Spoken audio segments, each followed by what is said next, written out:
మిమ్మల్ని అడుగుతున్నా, ఏంటి దేనికి బానిసలై ఉన్నారు? What is your temporary satisfactions? What is the things that you are bound? ఎందుకంటే ఈరోజు వాక్యం చెప్తున్నా, మారదలుచుకుంటున్నారా? ఎందుకంటే మారాలని దేవుడు ఆశపడుతున్నాడు. దేవుడు మారుస్తానికి నీకు సహాయం చేస్తాడు. మారాల్సింది నీవు చేసే నిర్ణయాలు. మీ నిర్ణయాలు బట్టే ఉంది మీ జీవితము. మీరు నిర్ణయాలు చేయాలి. లేదు, I will have a discipline. Bible చెప్తుంది చాలా చక్కగా ఈ మాట. ఒక వ్యక్తికి డిసిప్లైన్ కలిగేంత వరకు కష్టమంట, కానీ డిసిప్లైన్ కలిగిన తర్వాత ఆ డిసిప్లైన్ లేకుండా బ్రతుకుతాం కష్టమంట. ఏంటి?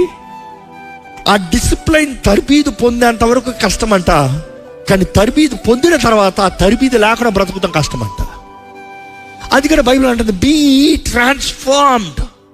మీరు డిసిప్లైన్లోకి రావాలి, మీరు క్రమశిక్షణలోకి రావాలి, దేవుని వాక్య పద్ధతి ప్రకారం బ్రతకాలి.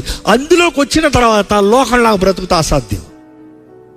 అనేకసార్లు బైబిల్ వీళ్ళు చదివినప్పుడు, వీరెందుకు మనలాగా బ్రతకలేదు, వీరెందుకు ఇలాగ మంచిగా బ్రతికారు? They have transformed.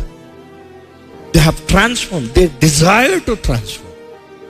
నేను ఏదైనా మారాలంటే ఇది మారాలని మొదట పట్టు పెట్టారు.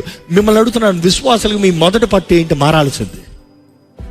దేని కొరకు ప్రార్థన చేస్తున్నారు? ప్రభువా నన్ను మార్చేయ, నన్ను మలచేయ అని ప్రార్థన చేస్తున్నారా? లేకపోతే దేవా వాళ్ళు మార్చు, వీళ్ళు మార్చు, ఆస్తి మార్చు. లేదు, నీ నిర్ణయాలు బట్టి ఇవన్నీ నీవు మార్త అంతా మారిపోయింది.